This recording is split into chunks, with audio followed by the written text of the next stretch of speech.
주보를 보니까 제 이름이 왕대은이라고 나와 있더라고요. 원래 제 본명은 주명철입니다. 주님의 명철하심.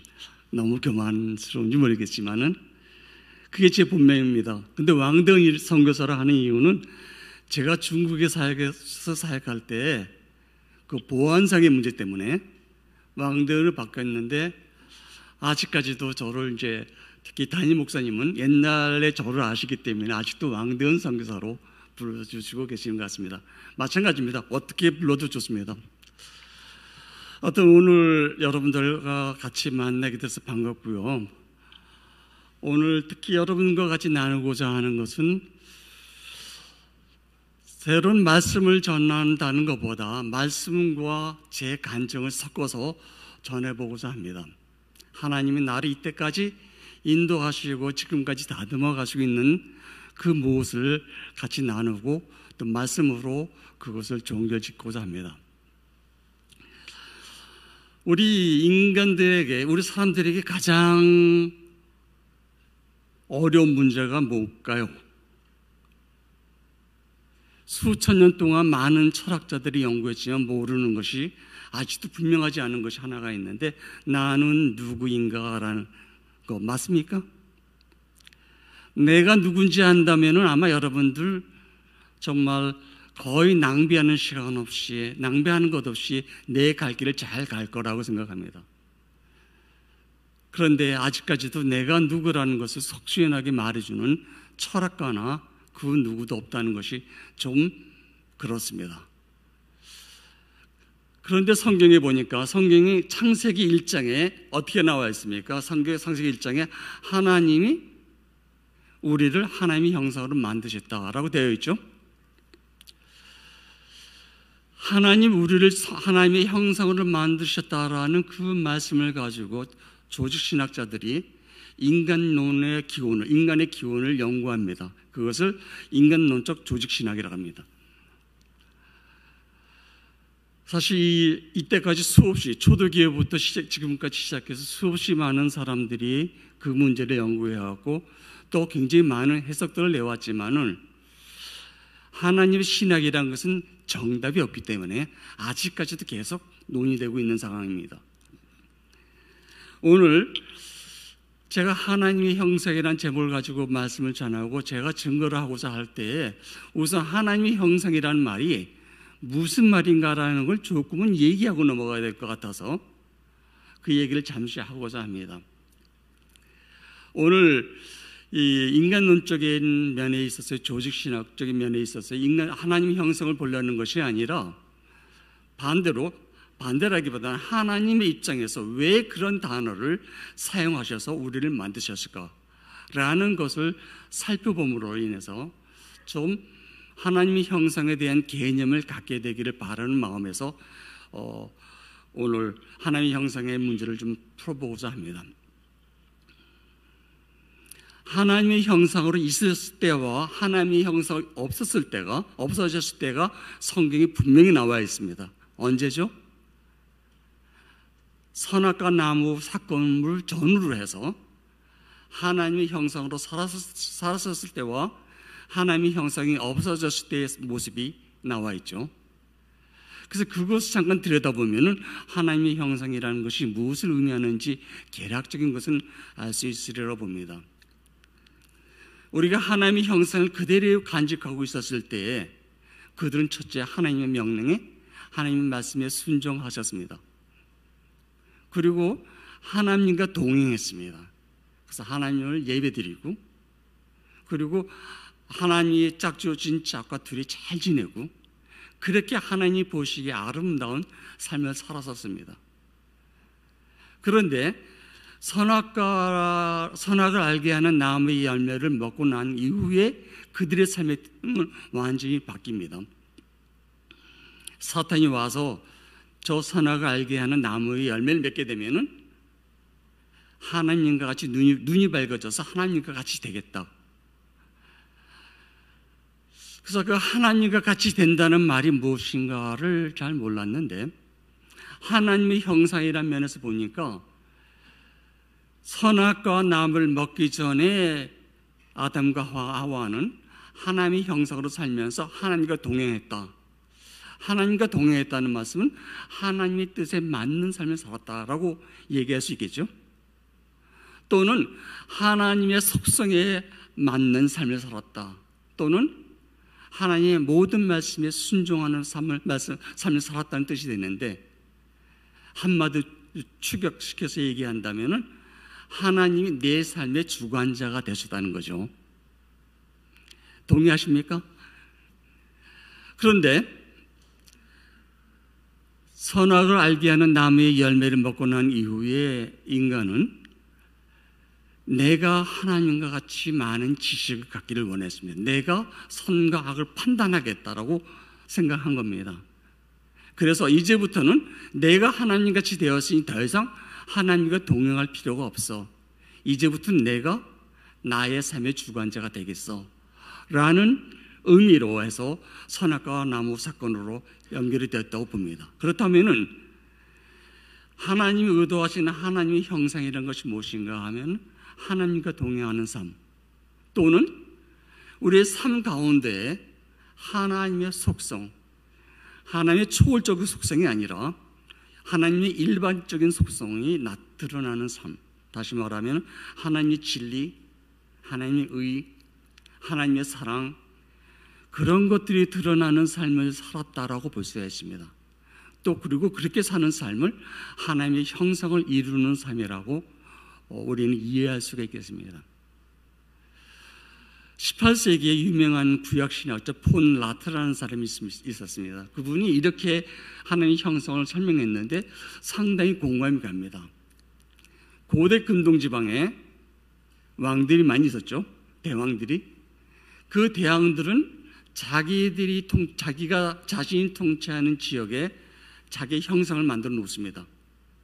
그 놓는 이유는 그 형상을 통해서 이 지역은 내가 통치하는 지역이다, 내가 통치권자라는 의미였습니다. 마찬가지로 폰라트는 이렇게 얘기합니다. 하나님이 우리를 하나님의 형상으로 만드신 이유는 우리가 사는 이 세상이 하나님의 주권 속에 속하였다라는 것을 나타내라고, 우리가 하나님의 형상을 입는 피조물로 만드셨다고 이렇게 얘기를 합니다. 이 폰라트의 말씀을 또 가만히 자세히 들여다보면 한 가지가 더 있습니다.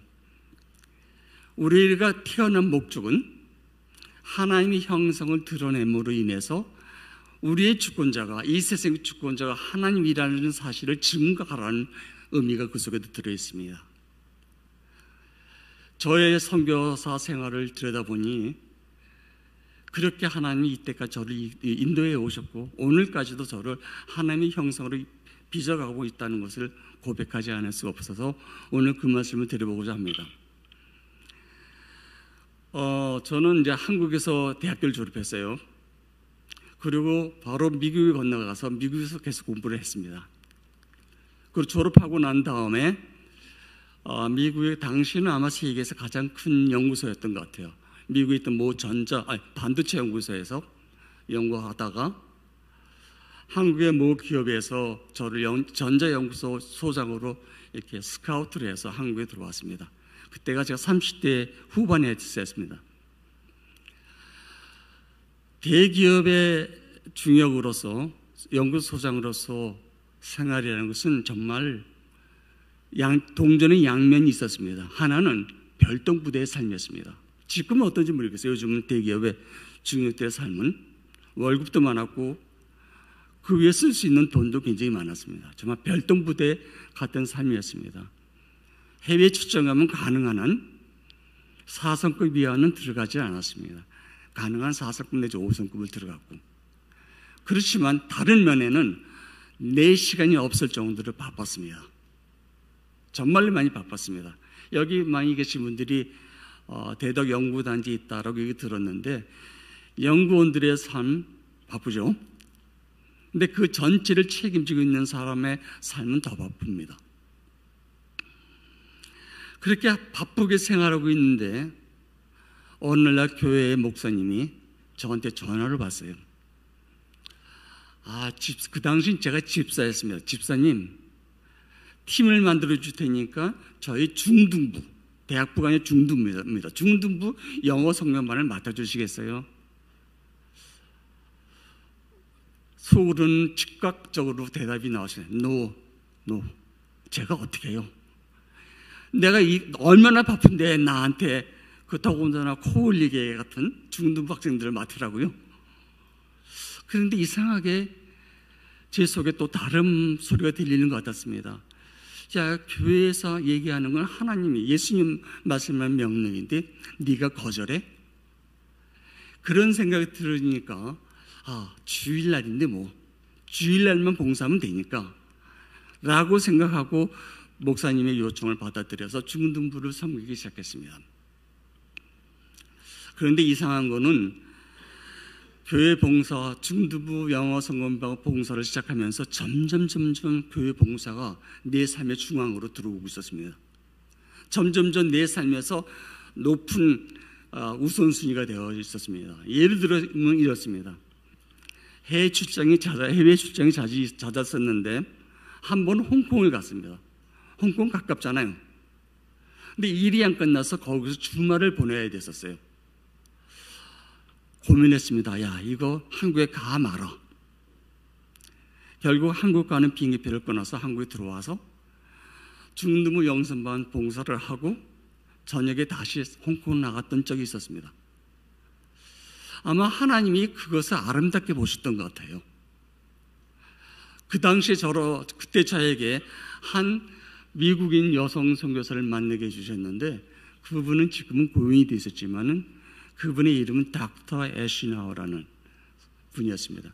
그 당시에 이제 한국에 있는 신학교에 교수로 있으면서 저희 교회에 나와서 저희 영성반에서 강의를 하게 됐습니다. 너무나 좋아서 저는 그분은 이제 제가 통역을 하고 그분이 강의하도록 했습니다. 그러면서 그분은 또 저한테 상당히 많은 수의 제3세계에서 온 학생들, 그러니까 제3세계 대부분 목회자들입니다. 그분들을 저한테 소개시켜 줬어요. 그분들을 만남을 통해서 정말 많은 것을 배웠습니다. 그들의 삶과 그들의 복음에 대한 열정과 그리고 선교지의 상세한 사항을 상당히 구체적으로 알게 됐습니다. 그러면서 제 마음속에 그분들의 삶이나 닥터 애시나의 선교사의 삶이나 그분들의 세계관과 나의 세계관이 왜 이렇게 다르지?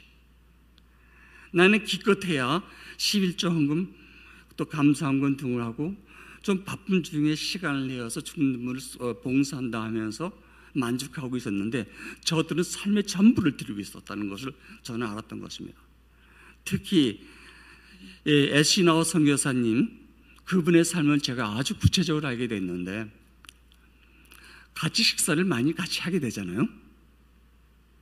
같이 밥을 먹게 되는데 그분이 항상 일정한 루틴이 있습니다. 밥을 먹을 때마다 루틴이 있습니다. 그분은 제일 먼저 비닐봉지를 챙깁니다.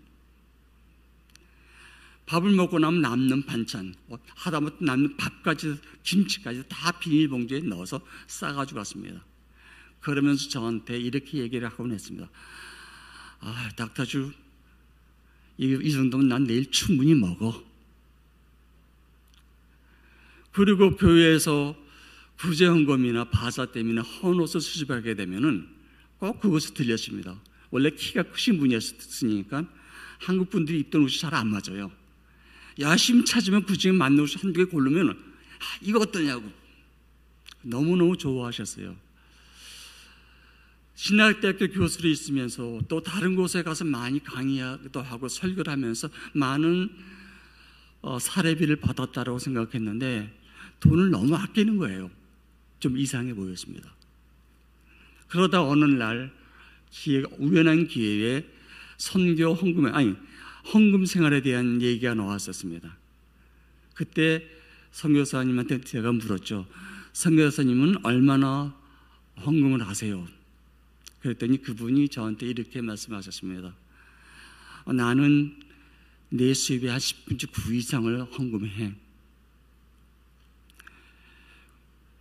그 헌금을 어디로 하는가 물어봤더니 제3세계의 선교나 또는 제자들의 사역지의 교회들을 도와주는데 그분의 모든 것이 돈이 다 그를 보내주고 있었던 겁니다.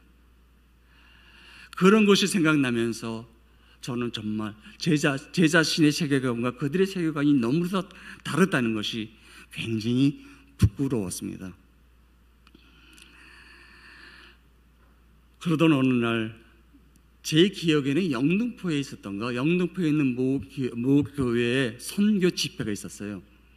거기 참석을 했는데 집회가 거의 다 끝났을 때 그때 집회를 인도하시던 목사님이 이 중에 선교사로 헌신할 사람 일어서세요 그러는 거예요. 제가 일어섰을게요? 안 섰을게요? 정말 나는 내가 무슨 행동을 하는지도 모르고 일어섰습니다. 그때 발딱 일어섰어요. 일어섰더니 옆에 있던 아내가 왜 일어나? 난 내가 왜 일어섰는지도 모르고 일어섰는데 지금 생각하니 하나님 성령님의 강권으로 제가 일어섰던 거예요. 그리고 저는 정말 선교사가 되겠다는 마음이 굉장히 굳어져서 결국은 회사를 그만두고 장로회 신학교에 입학하고 그래서 신학을 공부했습니다. 장로회 신학교에 들어갔을 때 매 목사님들은 마찬가지겠습니다만은 신학생들은 1학년 때 기숙사 생활을 최소한 1학기 이상을 해야 됩니다. 저도 봄학기에 기숙사 생활 신청하고 들어갔더니 4인실입니다. 벙커베드가 양쪽에 2개가 있고 화장실이 없습니다. 화장실 공동 화장실, 샤워실 공동 샤워실. 그런 곳에서 생활을 했어야 됐습니다. 첫날 그 밤 그곳에 잠을 자고 일어났는데 내 마음이 얼마나 편한지요. 이제야 내가 내 자리를 찾았다라는 생각이 들더라고요.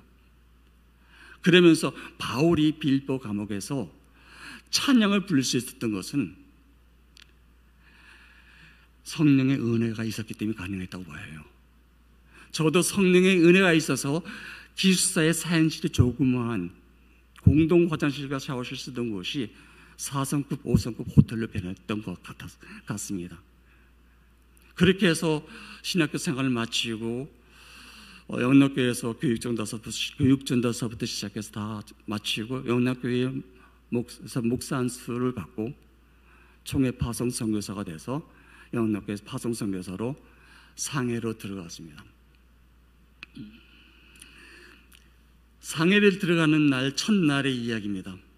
비행기가 상해를 접근할 때 기장이 기내 방송에 나오죠. 비행기가 하강을 시작합니다 라고 그 말씀을 듣고 창밖을 내다보니까 어둑어둑해지고 있는 상해시가 보이는 거예요. 그 상해시를 점점 접근하는 비행기 안에서 제 마음이 정말 이루 형용할 수 없는 감격이랄까 뿌듯함이랄까 하나님께서 내게 주신 땅이로구나 라는 그런 감격으로 가득 차서 정말 뿌듯한 마음에 가만히 앉아있어 그 상해를 바라보고 있었는데 그때 갑자기 제 마음속에 한 소리가 아주 크게 들렸습니다. 무슨 소리인가 하면은 할례를 행하라. 할례가 뭔지 아시죠? 할례를 행하라고 하나님이 제게 말씀하시는 거예요. 깜짝 놀랐어요. 아니 하나님, 저 목사 된 지 얼마 안 되지만 목사는 목사예요. 그 선교사 이제 막 나가는 선교사지만 선교사는 선교사인데 이제 할례를 행하라니요 라고 물으면서 하나님의 답을 조용히 기다렸습니다. 정말 몇 분 안 지났다고 생각합니다. 몇 분 안 지났는데 다시 제 마음 가운데 뚜렷하게 하나님 말씀이 들리는 것 같았어요. 내가 말하는 할례는 육적 할례가 아니라 영적 할례다 라고 말씀하시는 거예요. 더 몰랐습니다. 영적 할례라니요. 다시 그 뜻이 무엇인가를 생각하는데 갑자기 이스라엘 백성이 이스라엘 자손이 여리고성을 치려고 길가 평야에 진치고 있던 장면이 보였습니다. 그러면서 성경 구절이 생각이 났습니다. 성경 구절은 여호수아 5장에야만 나와 있을 겁니다. 그 당시에 여호와께서 요단강을 마르게 해서 이스라엘 건너게 했던 소문이 아모리 서쪽의 왕들과 가나안 해변의 왕들의 마음을 녹였다라고 적어 있어요. 이들은 여호와께서 커다란 능력으로 이스라엘 백성을 요단강을 건너게 했다는 사실에 놀랍고 두렵고 떨려서 그들의 마음이 녹았다는 얘기예요. 그래서 그들은 지금 잔뜩 긴장해서 이스라엘 백성들의 움직임을 예의주시하고 있던 때입니다. 그럴 때 하나님이 여호수아에게 말씀하시기를 부싯돌을 갈아 부싯돌로 칼을 만들어 할례를 행하라. 이스라엘 자손 모두에게 할례를 행하라고 말씀하신 겁니다. 그게 가능한 얘기예요. 지금 가나안 지방의 왕들이 눈에 불을 켜고 이들의 움직임을 예의주시하고 있는 상황 속에서 한 명, 두 명 할례가 아니라 이스라엘 자손 모두가 할례를 받는다는 것은 불가능한 얘기입니다. 왜냐하면 받으면은 바로 발각이 될 것이고, 발각이 되면 바로 공격받아 전멸할 수밖에 없는 상황이 됩니다. 그런데 여호수아가 부싯돌로 칼을 만들고 갈아서 칼을 만들고 그리고 이스라엘 자손 모두에게 할례를 행합니다.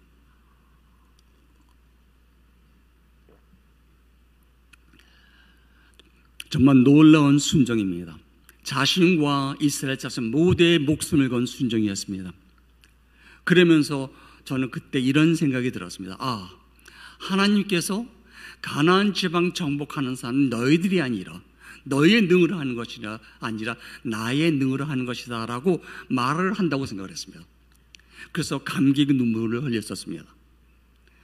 그래서 제가 준비했던 모든 것을 버리기로 작성했습니다.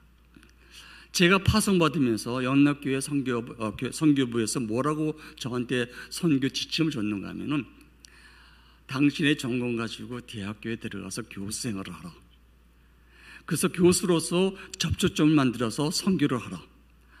저는 그게 상당히 옳다라고 생각을 해서 많이 준비했습니다. 학위증도 준비했고 제 전공에 관한 많은 자료들, 제가 연구했던 많은 자료들 다 모았습니다. 강의 자료로서. 그거 외에 또 선교사로서 사역을 해야 되니까 제자 양육 자료, 영성 훈련 자료, 그다음 교회 개척 자료도 많이 준비했는데 하나님이 그것을 버리라고 말씀하시는 것 같았습니다. 내가 그것을 버리지 않으면 내 능력으로 하는 것이고 내가 그것을 버리면은 나의 능으로 하는 것이다 라고 저한테 깨달음을 주신 것 같았습니다. 그래서 그 모든 걸 다 버렸습니다. 원래는 인도로 가려는 파송선교, 인도로 훈련을 받았었는데, 인도 파송선교사로 훈련을 받았었는데, 나중에 이게 갑자기 중국으로 바뀜에 따라서 제가 중국어가 하나도 준비가 안 된 상황에서 갔던 것입니다.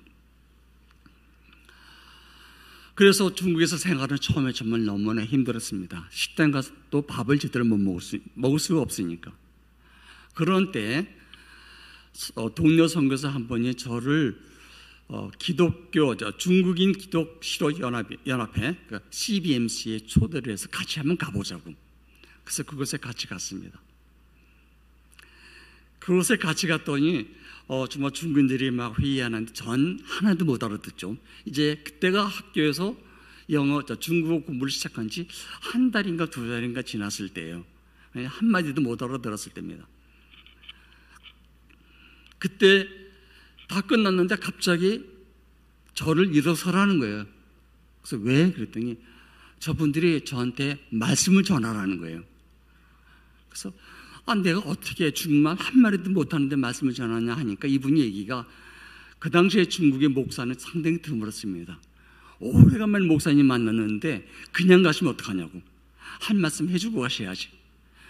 그렇게 말씀하는데 제가 안 할 수가 없어요. 그래서 그럼 내가 영어로 해도 되겠냐고. 그때 영어로 하시라고. 그래서 아주 짧게 제 기억에는 3분에서 5분 정도 되는 짧은 거를 천천히 영어로 설교를 했습니다.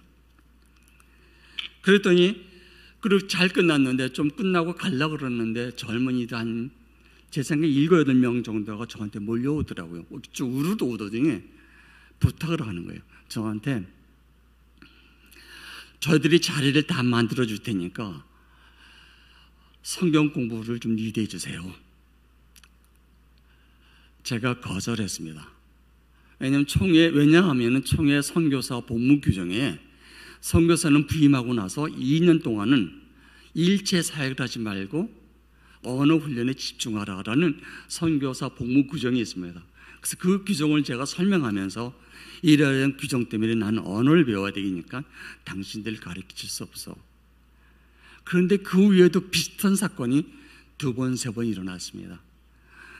근데 3번째인가 일어났을 때는 또 저는 거절을 하려고 그러는데 갑자기 다시 또 제 속에 한 생각이 드는 거예요. 어떤 생각이 드는가 하면은 하나님이 내가 보낸 사람은 내가 왜 거절하니? 지금 너는 내 사역을 하려고 그러는 거니? 나의 사역을 하려고 그러는 거니?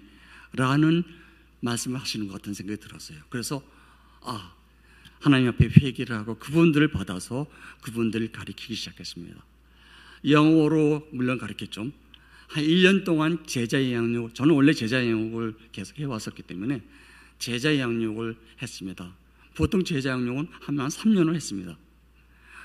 1년을 했는데 변화의 모습이 하나도 안 보이는 거예요. 굉장히 똑똑한 사람들, 학생들이었고 그 당시에 중국의 3대 명문 대학교인 후단대학교, 복단대학교에 석박사들이 있었는데 하나도 안 변하는 거예요. 그래서 제가 그들에게 얘기했습니다. 너 당신들을 더 이상 못 가르치겠다고. 모든 교육은 교회 내에서 일어나야 되는데 내가 교회 밖에서 처음 가르쳐 보는데 교육의 효과가 없다. 서로 간에 시간 낭비다. 라고 그들과의 관계를 끊었습니다. 그래도 한 사람이 굳이 저와 같이 끝까지 행동을 하겠다 해가지고 한 사람만이 저와 같이 나와서 교회 개척을 하겠다고 그랬습니다. 그래서 그분과 같이 그 여학생이 있는데 그 여학생과 같이 교회 개척을 시작했습니다. 그때가 제가 중국 들어간 지 한 1년 8개월쯤 지났을 때입니다. 그래서 교회 개척을 처음 하고 첫 번째 예배 드릴 때 나와 우리 집 제 아내를 포함해서 6명이 저희들이 캠퍼스 가서 전도한 사람들 합쳐서 6명이 예배를 드렸습니다. 정말 은혜 가운데 예배를 드렸습니다. 그랬더니 그 후에 정말 많은 사람들이 빨리 모였습니다. 아마 제 생각에는 영어 예배이기 때문에 몰렸다고 생각해요. 그러다 보니까 영어를 할 수 있는 사람이다 보니까 대부분이 굉장히 학벌이 높았습니다. 대부분이 석박사 출신들이었고 특히 복단대학교 석박사 출신들이었고 근처에 있는 상외대라고 중국에서 굉장히 알아주는 외국어 대학교입니다. 거기에 석박사들, 심지어는 교수들, 영문과 교수도 왔습니다. 교수들 여러 명 있었고 의사들도 여러 명이 저희 교인이 되었습니다. 그렇게 교회는 상당히 빠른 속도로 성장했습니다. 외형적으로만 성장한 것이 아니라 영적으로도 성장했던 것 같아요. 언제 수련회를 하는데 동시에 10대 명의 방언이 터지는 역사도 일어나게 됐고요. 교인 전체가 한 명도 안 빼놓고 전체가 다 울면서 서로 회개하는 회개의 역사가 일어나게 됐고 정말로 하나님이 크게 역사하시는 걸 느꼈습니다. 그러면서 거의 10년 정도 사역을 하면서 5번의 제자양육을 했습니다. 좀 겹치기로 해서 보통 2년 반에서 3년 하는데 겹치기로 해서 5번의 제자양육을 통해서 36명의 제자들을 배출해낼 수 있었습니다. 그 중에 반 이상이 제 생각 3분의 2가 교회에 전부 다 사역자가 다 됐습니다. 그리고 헌신자들도 여러 명이 나왔습니다. 그 중에 한 명이 싱가포르에서 신학 공부를 하고 와서 교회에서 전도사로 풀타임 전도사로 일을 했습니다. 사역을 했습니다. 제가 보기에 이제 제가 그 교회를 떠나도 충분히 자립할 수 있다고 보여서 교회를 떠나자고 아내하고 결정을 했습니다. 그리고 교회를 목사 안수를 받아 그 전도사에 목사 안수를 주고 그 전도사와 제자들한테 위임하고 교회를 떠났습니다.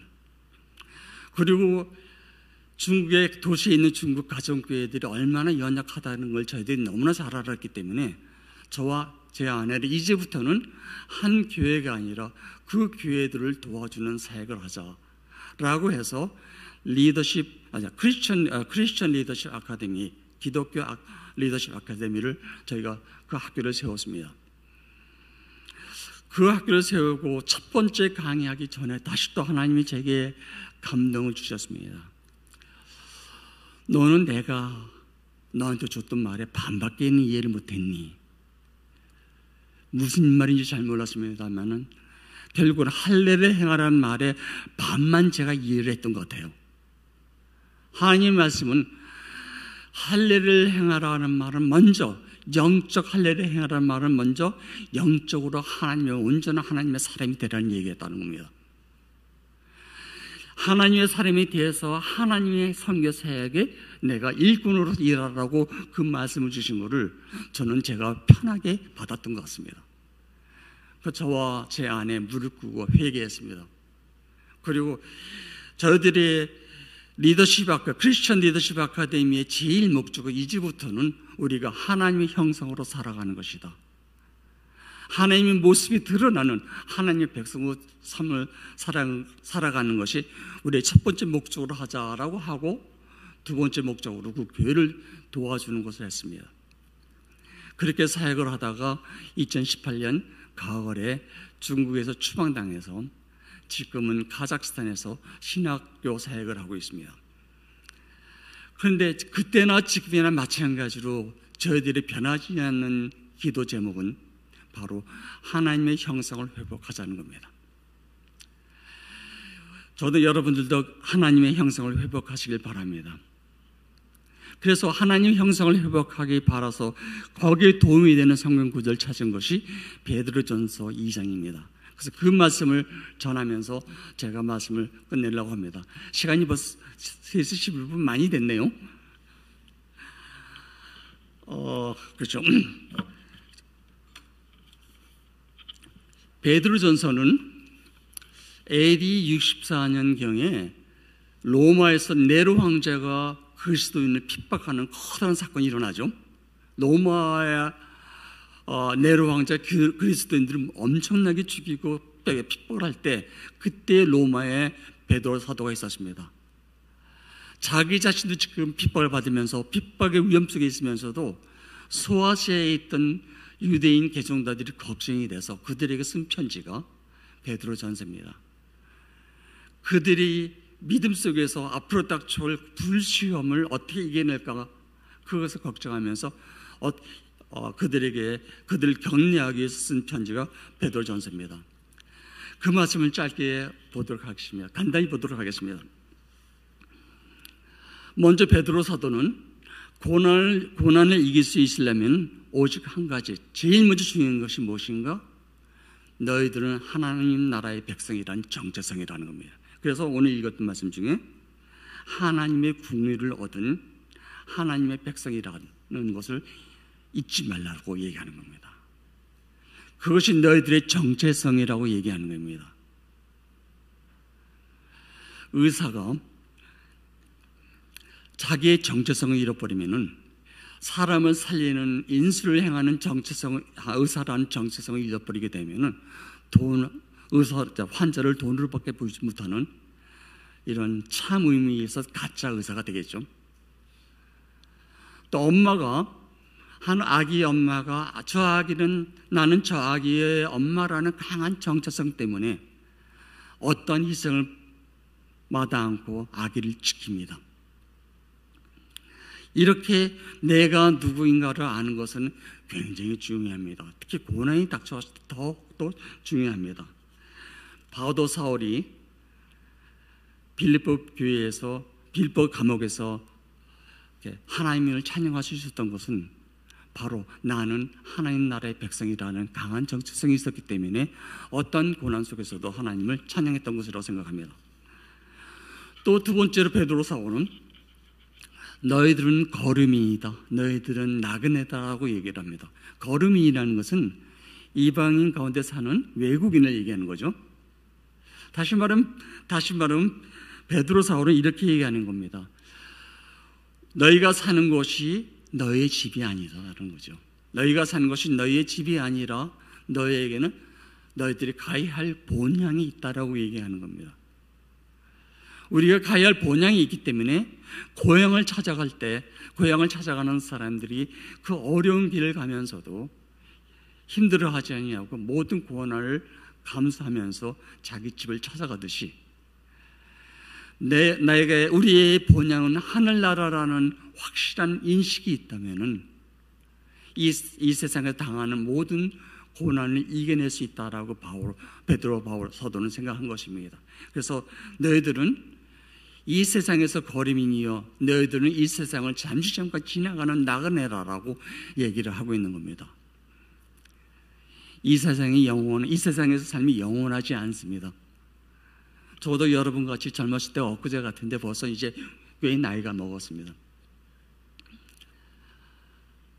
정말 잠시 잠깐 살다가 가는 곳인데 이 세상이 전부다 아니라 이 세상 이후에 우리는 영원한 세상이 있다는 것을 잊지 말기 바랍니다.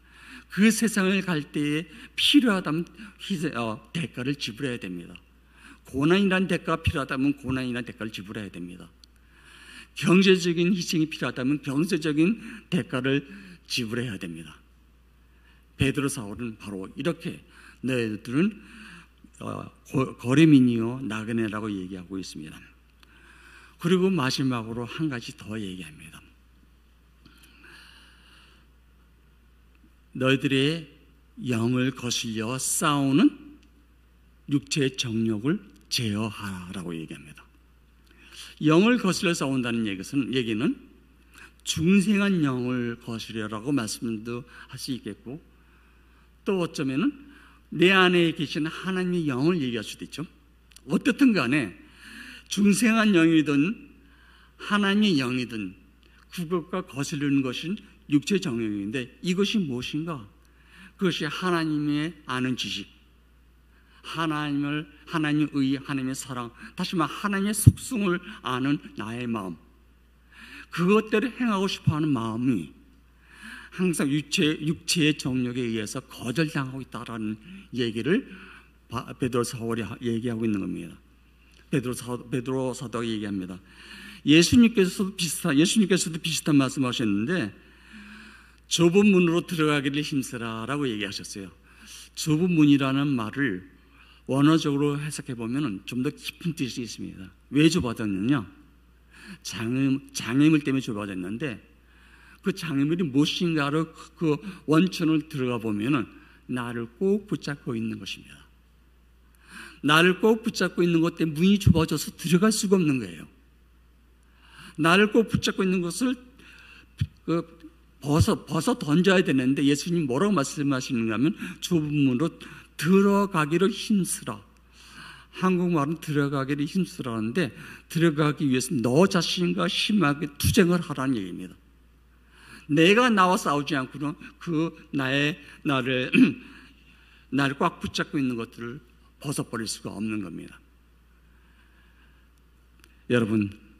여러분들의 속에 있는 자기 자신의 욕구, 자아 실현의 욕구, 여러 가지 자기의 의, 모든 것들이 또 자기의 안전의 문제, 이런 모든 정욕들이, 욕망들이 나를 꼭 잡아서 하나님의 말씀에 순종하는 것을 방해하고 있지 않습니까? 방해하고 있으리라고 생각합니다. 그것을 제어하라고 얘기하는 겁니다. 고난의 문제 정도를 뛰어넘어서 하나님의 형상을 회복하라고 지금 얘기하고 있는 것입니다. 고난의 문제를 뛰어넘는 것뿐이 아니고 하나님의 형상을 회복할 때 바울 사도는 오늘 성경 본문에서 뭐라고 말씀하시는가 하면은 그럴 때 너희들의 선한 행동을 보고 하나님께 영광을 돌리게 된다고, 이방인들도 하나님께 영광을 돌린다라고 얘기를 합니다. 본나트가 얘기했던 그 얘기가 바로 그 얘기입니다. 선한 행동이라는 것은 외적으로만 선한 행동을 얘기하는 게 아니에요. 외적으로는 선해 보이지만 그 속에는 자기 의가 있을 수도 있어요. 내적으로 선할 뿐만 아니라 내면적으로도 선하라는 얘기입니다. 내면적으로도 순수하라는 얘기입니다. 내면적으로도 하나님의 속성을 그대로 가지고 있으라는 얘기입니다. 여러분들 정말 내면적으로도 순수한 하나님의 속성을 간직하시기 위해서 여러분들 정욕을 필히 투쟁하면서 벗어버려야 됩니다.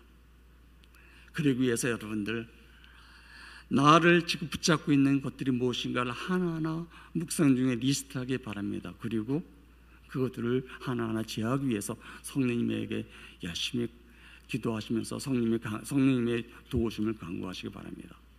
이제 말씀 맺겠습니다. 선교지에 처음 발을 디뎠던 날 하나님이 제게 하셨던 할례를 행하라는 말을, 영적 할례를 행하라는 말을 여러분들에게 똑같이 도전하고 싶습니다. 여러분들 영적 할례를 행하시기 바랍니다. 영적 할례를 행하시고 하나님 나라의 백성이 되어서 교회에서 봉사하시고 내 삶의 터전에서 하나님의 형상으로서 하나님의 영광을 이방인 가운데 드러내길 바랍니다. 그러할 때 여러분들의 삶을 통해서 우리 하나님이, 우리 예수님이 많은 영광을 받으실 것입니다. 여러분 모두가 참된 영적 할례를 받으시고 하나님의 나라의 백성이 되어서 하나님의 형상을 회복하시고 하나님의 일에 동참하시는 하나님의 일꾼들이 되시기를 주님의 이름으로 축복합니다. 감사합니다. 참 좋으신 하나님 아버지, 부족한 중에 오늘 간증을 섞어서 주님의 말씀을 간단히 전했습니다. 주님께서 이들의 마음을 움직여 주시어서 이들 가운데 결단이 일어나게 하시고 이들 가운데 정말 하나님이 명하신 할례를 받겠다라고 결단한 사람들이 많이 나올 수 있도록 도와주시어서 그들의 삶을 통하여서 하나님 나라가 확장되어 갈 수 있도록 축복하여 주시옵소서. 감사드리며 예수님의 이름으로 기도드렸습니다. 아멘.